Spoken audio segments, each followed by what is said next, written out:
Saudara, kemarin kita belajar, saya berharap Anda masih bisa mengingatnya. Yang tidak hadir kemarin, mungkin satu hari Anda harus cari tape-nya supaya CD-nya supaya Anda bisa mengikuti. Tapi saya mau memberikan summary garis besar dari apa yang kita pelajari tadi malam. Sebelum kita lanjutkan lagi, saudara sekalian, sebelum itu saya mau sampaikan hari Jumat nanti tanggal 20, kita ada Natal di tempat ini, jam 6 sore, dan semua Anda diundang bisa hadir. Hari-hari ini, saya, terutama setelah saya baru pulang dari Amerika beberapa hari yang lalu, kembali dari negara itu ada sesuatu yang menggelisahkan di roh saya sebenarnya. Dan salah satunya adalah bahwa sekarang orang sudah mulai heboh yang namanya chip, yang namanya RFID itu sudah mulai disosialisasikan di Amerika. Pemerintah Amerika melonsing sebuah program kesehatan, jaminan kesehatan, mereka beri nama Obamacare. Dan awalnya banyak trouble sih. Dan sekarang pun belum terlalu banyak orang yang ikut ambil bagian. Tapi di situ diantaranya dikatakan kalau Anda ikut program ini, maka saudara akan diberi tanda, diberi chip. Dan itu ditaruh di lengan atau di dahi. Nah, ini menimbulkan sebuah kehebohan yang luar biasa oleh karena selama sekian tahun, bahkan sekian ratus tahun ini, gereja membahas tentang yang namanya 666. Dan kita berkata itu ada tanda yang ditaruhnya di dahi atau di lengan. Dan begitu ini di-launching, dikeluarkan, tiba-tiba orang sadar. Apakah ini yang dikatakan oleh firman Tuhan? Dan di Amerika sudah mulai disosialisasikan, gereja sudah mulai berdoa membahas ini dengan cukup intens karena mereka adalah orang-orang pertama yang akan ditawari. Tetapi kalau Anda perhatikan di Indonesia, walaupun tidak ditempel di badan, tapi ditaruh di mana? Di mobil. Nah, itu gak ada ayatnya sih memang. Tapi kalau itu kemudian nanti efektif sekali, saudara mengerti bahwa Asia Tenggara ini kawasan yang sangat cepat dalam menyerap teknologi. Tahukah Anda bahwa handphone yang dijual di Indonesia ini, itu jenisnya jauh lebih canggih dibandingkan dengan yang dijual di Amerika. Sekian tahun lalu ketika Indonesia lagi gemar communicator Nokia yang gede itu, satu hari saya ke Amerika bawa itu, saya mau cari casingnya. Saya masuk toko handphone, saya tanya, dirubung sama pegawai-pegawainya. Mereka, ini apa katanya? Wah, jadul banget mereka. Ketinggalan banyak. Jadi apapun yang sebetulnya akan muncul dengan di dunia ini dengan teknologi yang ada, Indonesia dengan cepat akan nyamber loh. Anda berkata, nggak mungkin Pak. Saudara tahukah Anda kita sudah punya iktp. Sebetulnya data itu sudah masuk. Tinggal nanti disimpan di mana. Dan ini proyek besar, percayalah banyak pengusaha akan mencoba memasukkan ke Indonesia dengan rakyat 270 juta. Itu kalau satu itu harganya 1 juta aja. Itu berapa duit akan didapat misalnya. Jadi kalau kita membayangkan, oh nggak mungkin Indonesia masih ketinggalan zaman. Dalam hal apa ketinggalan zaman? Nggak ada. Teknologi itu cepat sekali, lompat. Sekarang sudah bukan hanya merambat, itu lompat saudara. Nah, yang membuat saya concern adalah sebetulnya bukan di situnya. Karena itu sesuatu yang ya satu hari kita harus atau sebagian kita harus menghadapinya. Tetapi pertanyaan saya adalah, kalau itu sudah di depan mata begitu rupa, kapan Tuhan datang yang kedua kali? Dan berkaitan dengan itu pertanyaannya adalah, apakah ini saat di mana yang namanya rapture atau pengangkatan yang Rasul Paulus katakan itu dalam sekejap, dan kita akan diangkat Tuhan di awan-awan, itu akankah itu akan segera terjadi? Nah sekarang kalau itu akan terjadi, kriterianya apa orang diangkat? Saya tanya ke banyak teman hamba Tuhan, nggak tahu. Nah ini kan gawat sebetulnya. Saya beri contoh begini. Tiba-tiba ada undangan, saudara-saudara besok di Gelora Bung Karno akan ada pembagian, setiap orang masuk dapat emas 3 kilo. Misalnya. Tapi Anda tidak tahu bagaimana cara masuknya. Dengan keterangan, dengan syarat tertentu Anda boleh masuk. Lalu Anda ke sana. Sambil semua berbondong-bondong ke sana, saya tanya, syaratnya apa? Enggak tahu. Lah kan bawa apa? Enggak bawa apa-apa. Coba bayangkan, kalau sampai di sana diberitahu syaratnya, daftarlah di kelurahan masing-masing. Paling lambat kemarin. Apa yang terjadi, saudara? Berapa banyak orang yang tidak mengerti itu ujungnya binasa. Iya toh? Alkitab berkata umatku itu tidak punya pengetahuan. Dan karena itu dia binasa. Jadi ini sebuah concern, ini pertanyaan dalam hari-hari ini sebenarnya. Dan itu yang sebetulnya mendorong saya awal tahun depan, pada waktu SHR kalah, tahun berapa ya? Januari agak jauh, 20, 21, 22. Saya mau pakai itu untuk bicara soal pengangkatan. Dan tentu di Semarang saya akan buat lebih awal. Tuhan itu suruh saya buat replika dari pelita. Kalau Anda di Israel zaman dulu ada pelita begini. Anak saya nakal, papi kalau saya gosok gini keluar apanya papi? Ya kamu bukan Aladin nak, saya berkata. Ini beda ini. Ini sebetulnya pelita replika, pelita. Saya beri nama ini adalah replika dari pelita gadis yang bijaksana. Karena yang bodoh gak ikut pesta kawin anak domba, yang bijaksana. Tapi ini pengrajinnya gak bisa buat cepat dan banyak. Jadi nanti satu keluarga satu. Kalau yang datang banyak pak, satu baris satu sudah pokoknya gitu. Kalau terlalu banyak nyentuh saja satu-satu selesai terus Anda boleh pulang. Ya maafkan kalau keterbatasannya memang begitu. Tapi idenya ini hanya sekedar mengingatkan kita di rumah kita masing-masing. Bahwa Tuhan ingin kita jadi gadis yang bijaksana dan bukan gadis yang bodoh. Amen saudara.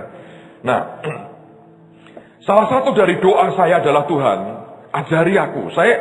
Dia mulai buka satu persatu, apa itu kriterianya. Nanti kita cerita bulan depan aja, tahun depan lebih tepatnya. Tapi yang tadi semalam saya sampaikan kepada Anda, itu sebetulnya bagian daripada sebuah sign, sebuah tanda. Apa yang akan terjadi ke depan ini dalam hari-hari mendatang ini.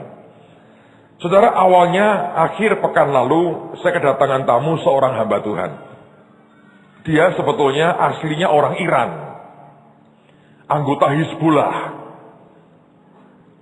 Dia pada waktu itu dia mau pindah ke Amerika Utara. Dia mampir ke Malaysia. Nah di Malaysia ditangkap. Mungkin aktivitasnya dianggap melanggar hukum, dia ditangkap. Masuk penjara. Dan dia sambil bergurau berkata, disitulah saya mulai mengenal bahasa Melayu yang mirip bahasa Indonesia. Dan dia berkata waktu di penjara, nomor penjaranya dia 642 katanya. Dan dia dengar, dia ngerti namanya duduk itu apa. Karena seringkali dibentak-bentak, duduk. Rupanya duduk itu suruh duduk saudara. Dan disitulah suatu hari, dia didatangi seseorang dengan pakaian putih berkilauan dan dia berkata, dan dia waktu lihat itu, dia merasa dirinya berdosa. Dia minta ampun dan dia berkata begini, orang ini terlalu suci, tidak mungkin dia mengampuni aku orang yang terlalu berdosa. Sambil dia sujud, dia minta ampun, dia tanya, kamu siapa? Dan orang ini berkata, akulah jalan, kebenaran, dan hidup. Dan dia nggak ngerti. Siapa itu? Ditanya beberapa kali, orang yang bercahaya ini berkata, "Aku ini Yesus Kristus." Sejak hari itu, dia berikan hidupnya kepada Tuhan. Nah, saudara sekalian, saya bicara dengan dia hari Minggu malam sampai cukup larut, sampai jam 10 malam saya bicara. Dan saya mengajukan satu pertanyaan dengan dia. Karena dia banyak melayani akan saudara-saudara sepupu kita di seluruh dunia, maka saya bertanya dengan dia, apa yang akan terjadi sebetulnya dengan saudara sepupu kita menjelang Tuhan datang kedua kali? Karena dalam khotbah di gereja, saya minta maaf Anda yang biasa streaming kebaktian minggu kami, yang kemarin tidak kami streaming, karena Sabtunya dia ngomongnya vulgar banget lah. Secara terang-terangan, belak-belakan, sehingga saya berkata kurang bijak kalau nanti minggu ngomongnya seperti ini juga, dan terbuka untuk umum. Lalu kemudian, anyway saya ngobrol dengan dia, saya tanya, apa yang bakal terjadi sebetulnya dengan saudara sepupu kita di akhir zaman ini sebelum Tuhan datang kedua kali. Dan dia berkata dengan tegas, Ismail is coming home. Ismail akan pulang. Lalu dia mulai cerita semua dasar bukti firman Tuhan. Dan saudara sekalian, selesai ngobrol dengan dia, saya pulang ke rumah, saya tidur, jam 1 pagi Tuhan bangunkan saya. Saya pikir begini ketika bangun, waduh, apa aku masih jet lag lagi? Kali ini agak cukup panjang jet lag saya, jam-jam tertentu saya bangun. Yang membuat sebel, bangun dan lapar, itu membuat saya sebel benar saudara. Air putih tidak menolong, tapi mau bangun makan, kok keterlaluan masa jam 1, setengah 2 makan, orang lain tidur. Tapi ketika saya bangun kemarin, Senin subuh dini hari jam 1 pagi, saya berdoa, saya bilang, Tuhan, apakah ini aku jet lag atau apa? Dia bilang, tidak nak, aku mau ajari kamu sesuatu. Kamu sudah ngobrol dengan hambaku. Dan yang dia katakan itu benar. Dan kemarin saya bagi kepada Anda sedikit. Dan Tuhan berkata begini, perhatikan nak, perhatikan. Dia berkata ketika Yesusmu lahir 2000 tahun lalu di Bethlehem, Alkitab berkata dia dibungkus dengan kain lampin dan dia ditaruh di dalam palungan. Dan Tuhan bertanya, palungan itu apa? Kemarin saya tanya saudara, palungan itu apa? Tidak ada orang yang bisa jawab dengan tepat.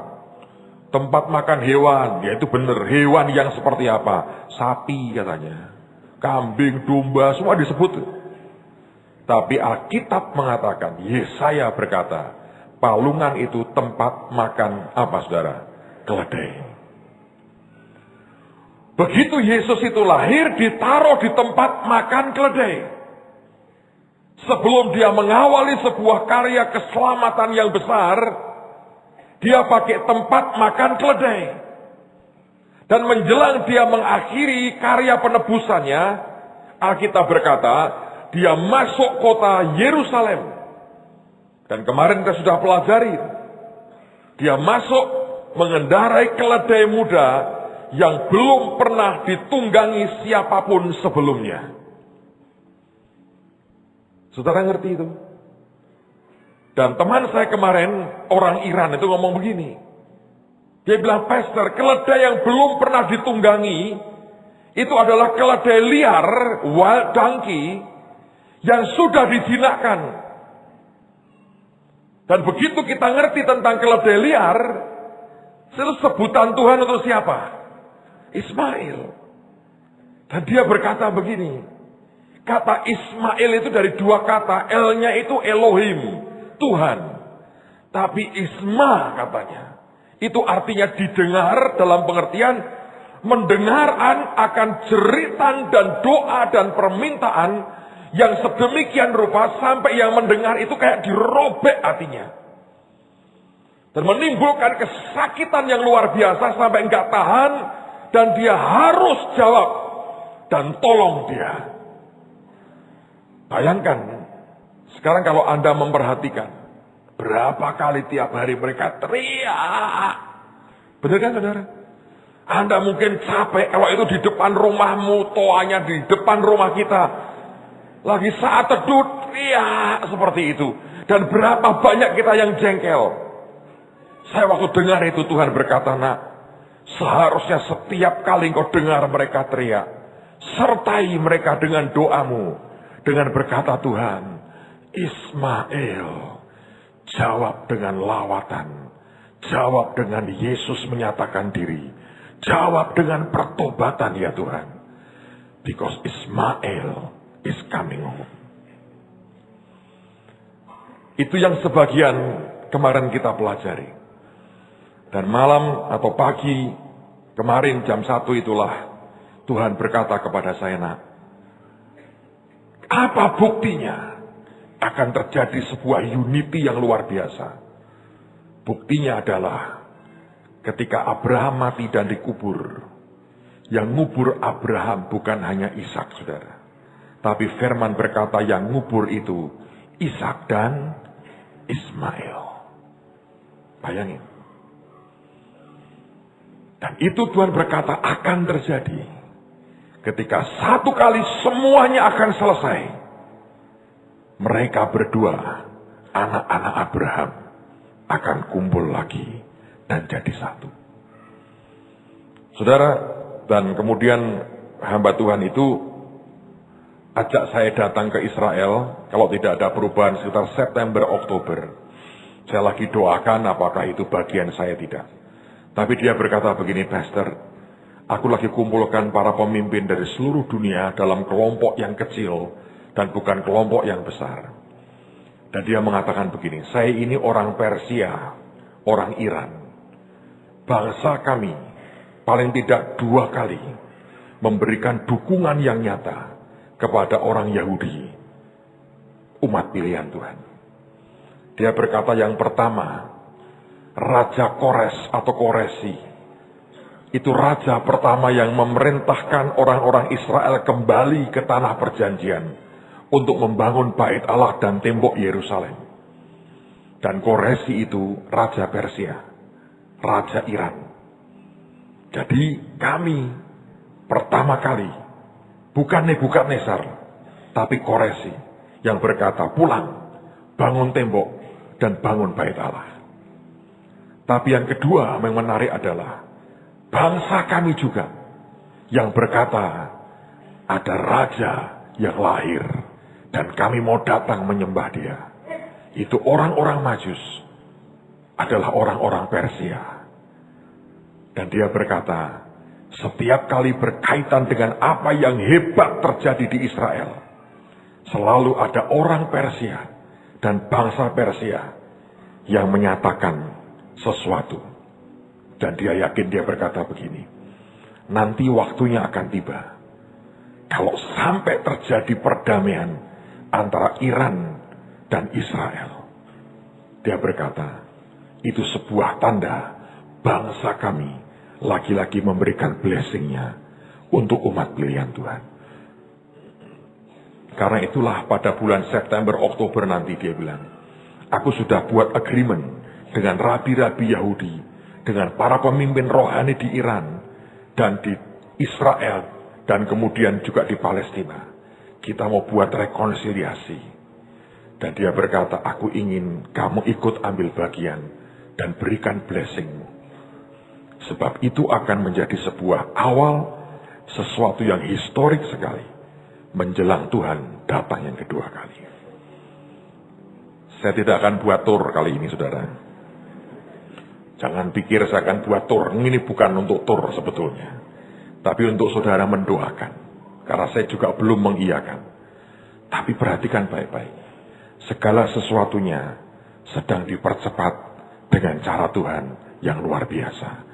Ismail is coming home. Amen, saudara.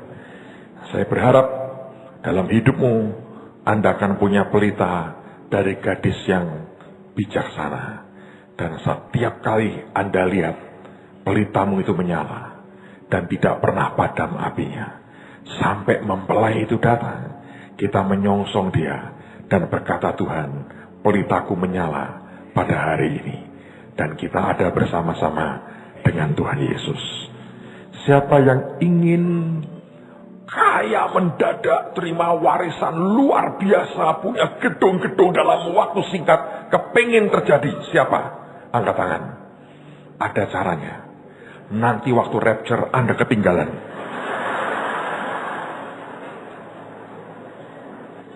Milikilah. Mau pengen punya Holy Stadium, tunggu sampai rapture terjadi. Jangan sekarang. Saya masih perlu. Anda mau kaya mendadak, nanti gampang itu. Teken sekarang juga boleh. Dan itu doa yang luar biasa. Anda cukup hidup dalam kedagingan, akan terjadi, saudara. Tapi saya berharap tidak ada orang yang memberati semuanya itu. Saya juga tidak mengatakan, mari jual semua barangmu, goblok sekali itu. Ini harus disikapi bukan dengan kepanikan yang goblok, saudara. Banyak orang bodoh sekali dijuali semua. Ya sini, bawa sini duitnya, tapi kalau melarat jangan salahkan saya. Sebab bukan itu. Nantilah ya, tahun depan kita bahas. Ini kita masih harus selesaikan. Tapi saya berdoa, saudara akan jadi orang yang siap. Minimal kewajiban saya sudah saya berikan loh. Saya berikan warning, saya berikan pengajaran, saya berikan apapun. Dan tidak ada orang yang menyesali. Benny Hinn itu pernah buat teaching begini. Apa yang harus kamu lakukan kalau Anda ketinggalan dan tidak diangkat? Ada yang pengen pesan? Coba angkat tangan. Calon-calon yang ketinggalan mau pesan, saudara? Siapa tahu Pak jaga-jaga, betul juga sih. Tapi jaga-jaga untuk yang salah itu gawat, saudara. Sampai dia ngajari. Saya tanya, kenapa? Saya takut banyak yang tertinggal. Kelihatannya sih. Kelihatannya. Saya mau berkata, saudara sekalian, ini bukan harinya, bukan zamannya nakut-nakutin Anda. Tapi ini waktunya kita serius mengasihi Tuhan kita lebih lagi. Lebih daripada semuanya. Apa yang kemudian akan terjadi? Nah, sekarang dengarkan baik-baik, saudara. Justru menjelang itu semua terjadi. Saya percaya ada satu masa kelimpahan dan tuaian yang luar biasa. Harus terjadi. Karena Alkitab berkata, nanti ada masa di mana orang Yahudi itu akan mengalami pertobatan yang besar-besaran. Tapi menurut saya pertobatan itu akan terjadi pada waktu antikris. Saya di awal pelayanan saya berteman sangat dekat dengan ayahnya Pak Yusak Cipto. Anda sering dengar Pak Yusak bilang, ini Agung ini koncone bapakku. Bayangin saudara, saya dengan Pak Yusak itu beda umurnya berapain dengan papahnya Pak Yusak. Saya punya karunia memang melayani orang-orang tua. Mencari warisan-warisan yang ajaib, saudara. Warisan rohani. Jadi saya bergaul dengan dia. Nah, beliau itu menjelang akhir hidupnya. Saya bergaul dengan beliau itu 3-4 tahun sebelum beliau pulang. Dan hari-hari itu beliau sedang disuruh Tuhan sebetulnya nulis buku tentang akhir zaman. Tapi sayang itu buku gak pernah selesai. Tapi pada waktu proses dia nulis itulah dia banyak cerita dengan saya. Pewahyuan yang Tuhan berikan dalam hidupnya tentang akhir zaman. Dan dia berkata begini. Yang kuat ngadepin antikris itu cuman orang Yahudi secara daging. Dia bilang kita ini ya Yahudi sipit begini nih nggak kuat. Yang Yahudi asli dia bilang. Terbukti itu. Melewati berapa kali mau dibasmi, nggak bisa. Dan dia bilang, nanti waktu anak manusia datang, jemput kita, dia bilang. Itu saatnya tercelik mata mereka. Dan berkata, ternyata betul orang Kristen. Mesias itu Yesus. Dan itu saat mereka bertobat. Nah, sebelum itu terjadi, Paulus mengatakan, jumlah dari bangsa-bangsa lain, termasuk kita ini harus genap. Dan kalau itu terjadi genap, berarti ada lawatan besar di seluruh dunia. Nah, lawatan itu akan, begini saudara, lawatan jiwa-jiwa itu tidak bisa dipisahkan dengan tuaian secara kekuatan ekonomi yang sama. Sebab untuk Anda menuai gila-gilaan, Anda membutuhkan duit yang gila-gilaan. Di samping urapan yang gila-gilaan. Nah, jadi apa yang akan terjadi sebetulnya? Yang terjadi adalah itu dunia ini dalam waktu yang tertentu akan diberikan, diserahkan ke anak Tuhan. Dan tiba-tiba akan muncul kekuatan Tuhan yang luar biasa. Saya pribadi, saudara, melihat sesuatu yang cukup aneh.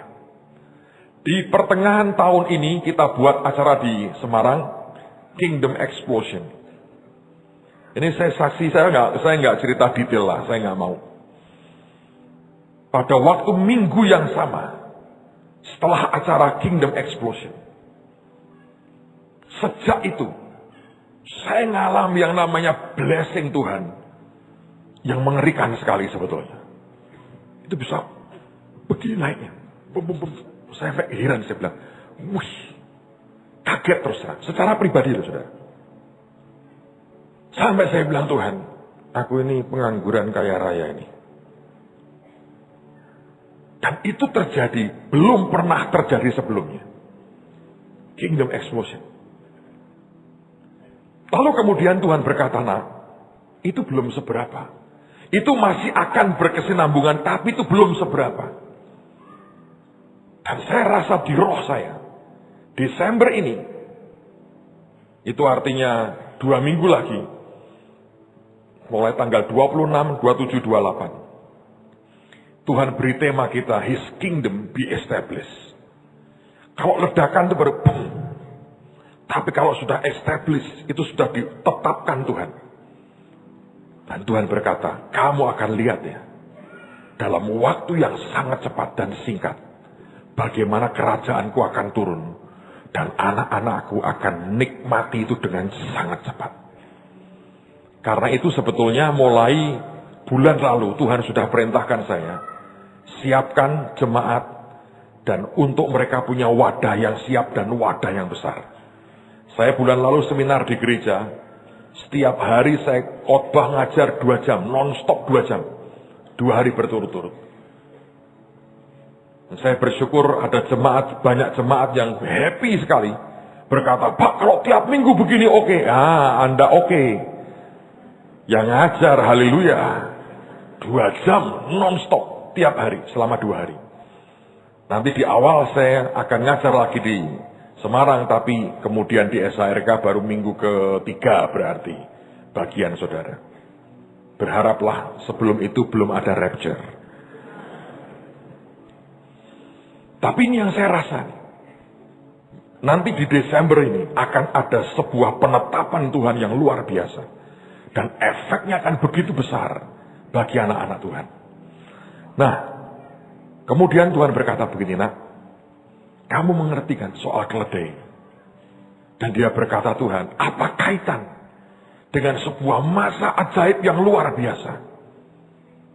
Dan kemudian Tuhan ingatkan saya akan satu pernyataan Yesus. Mari kita buka firman Tuhan sama-sama.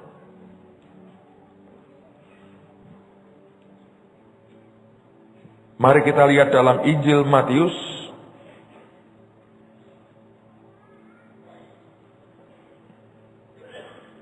pasal yang ke-5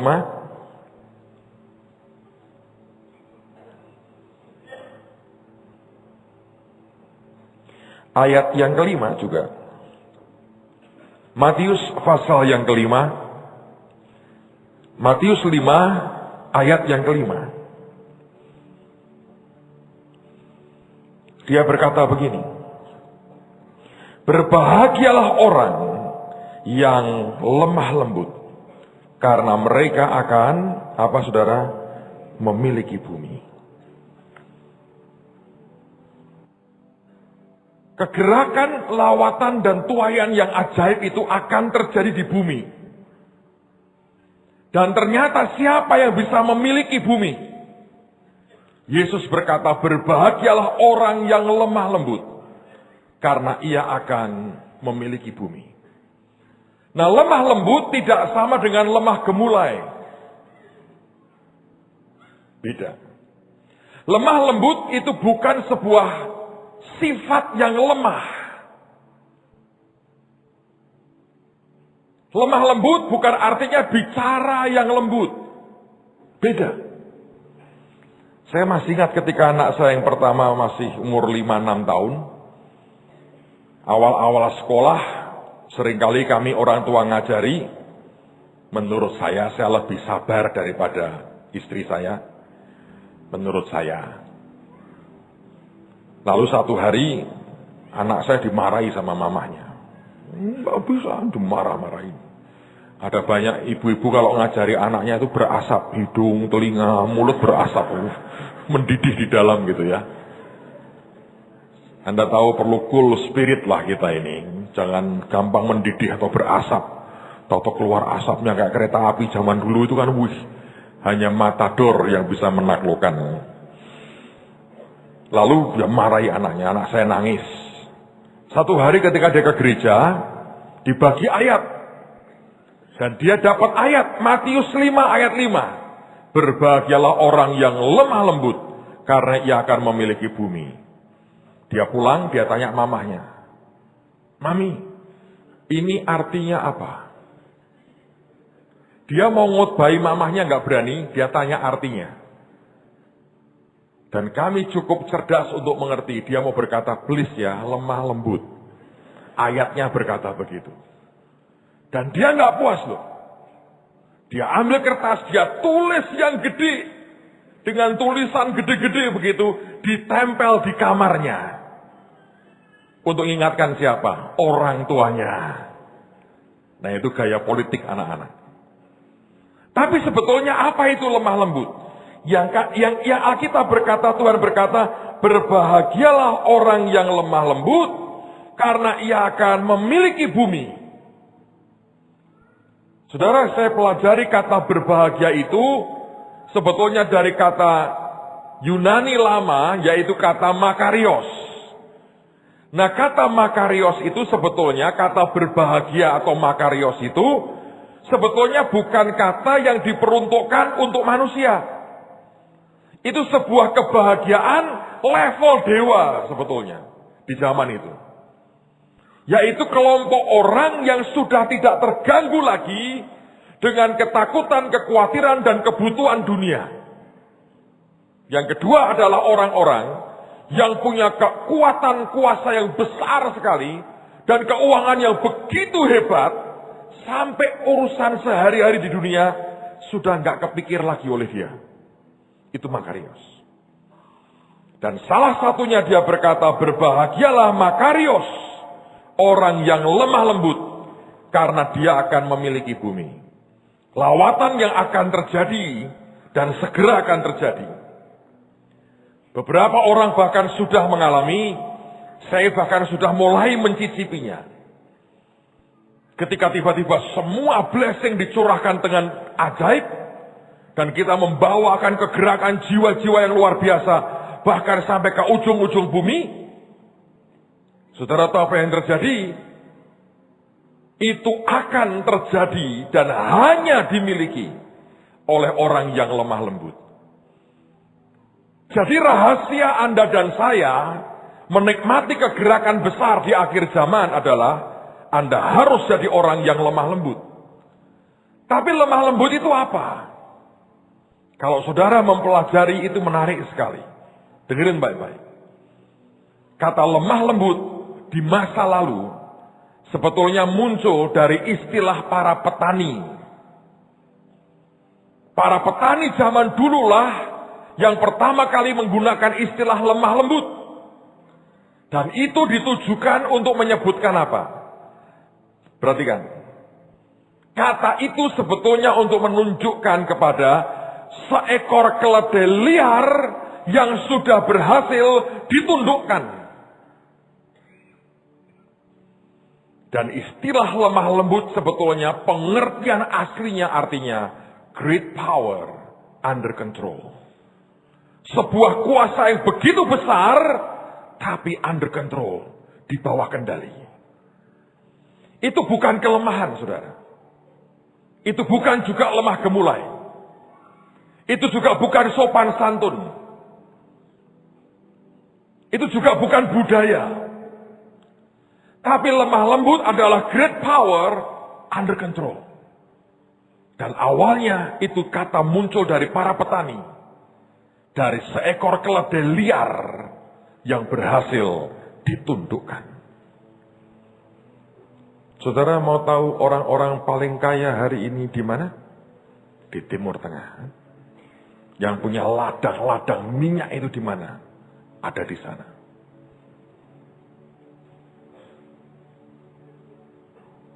Semua anak-anak Abraham itu, secara daging. Tidak ada yang melarat sebetulnya. Tuhan berkati mereka berlimpah-limpah. Dan Tuhan berkata, nak, perhatikan diktator-diktator dunia. Tidak pernah kekal. Dan mereka jatuh dengan cara menyakitkan. Sebab great power mereka lost control. Sudah tidak terkendali lagi. Kacau, hancur semua. Tapi Tuhan berkata, mereka yang seperti keledai liar, tapi mau ditundukkan. Great power, under control. Orang itu akan jadi orang yang memiliki bumi. Sekarang mari kita lihat Mazmur pasal yang ke-37.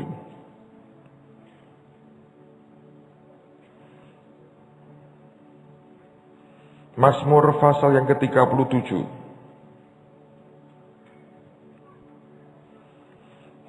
Ayat yang ke-11. Dalam bahasa Indonesia saya bacakan dulu. Tetapi orang-orang yang rendah hati. Sebetulnya bukan rendah hati. Tapi lemah lembut. Tetapi orang-orang yang lemah lembut akan mewarisi negeri. Dan bergembira. Karena kesejahteraan yang apa? Berlimpah-limpah. Ini Tuhan sudah berkata. Siapa itu orang yang lemah lembut? Itu orang sebetulnya punya great power but under control. Percayalah dalam hidup Anda dan saya. Setiap kita itu punya power, great power yang hebat. Dan apapun itu, Anda harus mengerti. Selama engkau biarkan Roh Kudus yang mengendalikannya, Anda termasuk orang yang lemah lembut. Anda kenal, Alkitab berkata orang yang paling lembut hatinya di muka bumi selain Yesus siapa? Musa. Anda tahu siapa Musa? Kisah Rasul mengatakan Musa adalah orang yang berkuasa dalam perkataan dan dalam perbuatannya. Sejarah Mesir menulis ada seorang jenderal bernama Musa yang pernah mengalahkan, menghalau serbuan 1 juta tentara Ethiopia. Dan itu diyakini Musa yang sama. Yang Alkitab katakan membawa lebih dari 2 juta orang pilihan Tuhan keluar dari Mesir. Musa bukan orang yang lemah. Dia orang yang punya great power. Tapi kenapa Alkitab berkata dia orang yang paling lembut hatinya? Itulah tanda orang yang great power, but under control. Orang-orang seperti ini langka, saudara. Yesus itu orang yang berkata, aku ini rendah hati dan aku ini lemah lembut. Dia bukan orang yang lemah. Tapi dia berhasil ditangkap, Pak. Dia tidak pernah ditangkap sebetulnya. Dia menyerahkan dirinya. Anda masih ingat ketika Petrus motong telinga orang? Dia berkata, pada sangkamu, aku tidak bisa mendatangkan 12 pasukan malaikat. Dia punya great power. Tapi tunduk di bawah penetapan Bapa di sorga. Dia berani berkata, engkau belajar daripadaku. Karena dia mengatakan, aku ini lemah lembut. Saya nggak bisa membayangkan kalau Yesus itu ngeladeni orang-orang Yahudi zaman itu. Bubar semua. Tidak ada keselamatan, saudara. Ingat ketika dia dicemooh, ditutup matanya, dipukuli. Mereka berkata, coba siapa yang mukul kamu? Main tebak-tebakan. Coba kau dijawab. Joni. Bener Joni. Ketahuan lu. Bayangin saudara, kalau dia begitu aja, bubar itu keselamatan. Nebak pun gak mau. Dia digantung di salib. Ada penjahat di sebelahnya mencemooh dia. Orang-orang Farisi teriak-teriak, kalau engkau betul Tuhan, turunlah. Bayangin kalau dia berkata, oke. Tiba-tiba ada bayangan pakunya lepas. Dung, dung, dung. Dia melayang kayak film silat atau Iron Man. Habis, saudara. Tapi tidak pernah dia lakukan. Great power under control. Saudara, hari ini ada banyak orang diberi Tuhan sebetulnya great power. Tapi tidak ada kendali roh Tuhan sama sekali dalam hidupnya. Dan lihat apa yang terjadi. Yang terjadi adalah kehancuran. Mazmur berkata orang yang lemah lembut akan mewarisi negeri dan bumi ini. Dan dalam kesejahteraan yang berlimpah-limpah. Bukankah kita punya Tuhan yang luar biasa? Siapa yang rindu masuk di masa kegerakan seperti itu? Ingat saudara, keledai liar yang terkendali. Kalau Anda membiarkan dirimu terkendali dengan ajaib, sesuatu yang dahsyat akan terjadi. Banyak orang inteleknya hebat, tapi untuk menjatuhkan orang lain. Banyak orang kekuatannya besar, tapi dia pakai untuk menghabisi orang lain. Mereka yang tidak bisa mengendalikan powernya akan rusak. Beberapa minggu lalu ada seseorang cerita, tulis di BB. Saya baca menarik sekali. Saya cerita sebagai penutup, besok kita lanjutkan lagi. Besok adalah tanggal berapa? 11, 12. 13. Tadi pagi Tuhan bicara sama saya. Besok, sekarang Pak, besok. Great power under control. Besok. Masih kaitan dengan apa yang akan Tuhan kerjakan. Dan itu tanggal ajaib loh saudara. Setelah itu, gak ada 12, 13, 14 gak ada.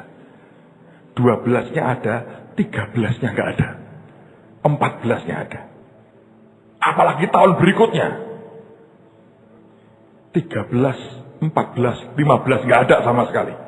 Terus sampai Tuhan datang gak akan muncul lagi yang seperti ini, saudara. So think about it. Coba Anda pikirlah. Pikir sendiri ya. Ngomong sesuatu Pak. Great power under control. Lemah lembut supaya bisa memiliki bumi, saudara. Ini cuma cerita. Maaf, jangan tersinggung. Ada seorang petani punya bebek. 10 ekor betina, 1 bejantan. Selama bertahun-tahun the king was always happy. Dengan 10 selir mempelai atau istri. Dia paling tampan, dia paling jagoan. Dan dia produktif.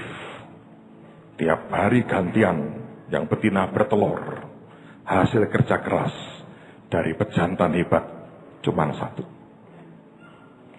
Tapi waktu berganti, tahun berganti tahun, dia makin lama makin tua. Produktivitasnya makin turun. Sedangkan yang betina itu masih luar biasa. Maka petani itu berpikir, aku harus cari pejantan lain. Maka dia beli pejantan yang lebih muda. Fresh, tampan, cakep.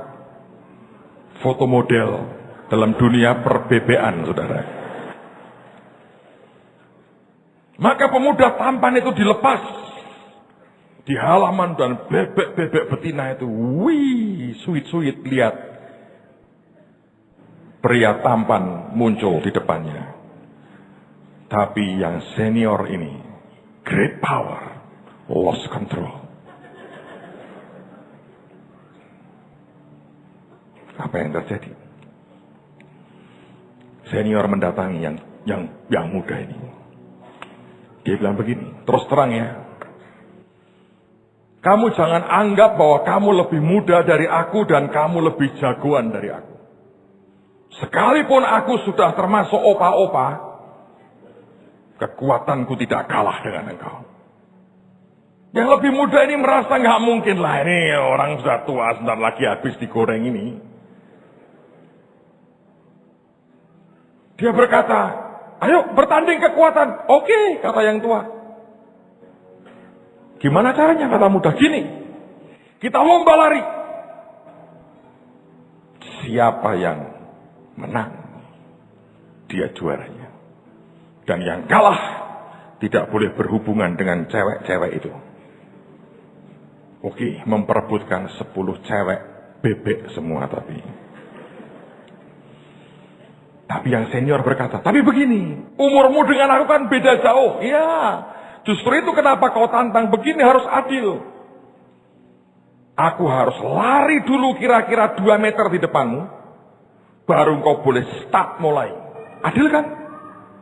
Yang muda berkata, oke, ini jalan aja sudah susah kok. 2-3 meter di depan nggak masalah. Semenit gua kejar pasti. Finishnya mana? Itu pohon yang jauh itu finishnya. Oke. Aku akan lari duluan. Lalu kemudian, kapan mulai? Tunggu. Sampai tuan kita lihat kita. Dia jurinya nanti. Supaya dia juga tahu. Kalau kamu tersisih. Karena kamu kalah kuat dengan aku. Oh, tidak masalah. Satu hari datanglah tuannya. Di halaman di mana bebek-bebeknya lagi kumpul. Dia beri makan yang betina, yang jantan 2 tidak mau makan. Maka mulailah pertandingan. Si tuannya tidak tahu bahasa bebek tentunya. Dia hanya melihat gerak-geriknya. Dan bebek tua ini lari duluan. Kira-kira 2 meter dikejar oleh bebek jantan yang baru, yang fresh muda ini. Dalam waktu singkat sudah hampir kepegat. Dan tiba-tiba ada kayu besar menghantam kepala bebek yang muda ini. Dan pejantan mudanya menggelepar-gelepar dan mati. Yang mukul siapa? Tuannya sendiri. Dan tuannya berkata, dipungut mayat bebek ini. Dia berkata, heran. Aku cari pejantan baru. Dapatnya homo terus.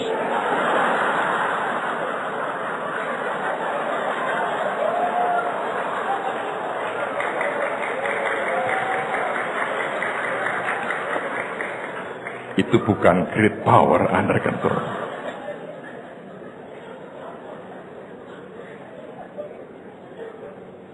Yang tua berkata, senior dilawan. Great power harus tetap under control. Anda boleh senior, jangan pakai untuk mematikan yang muda. Anda akan memiliki bumi. Yang percaya katakan amin.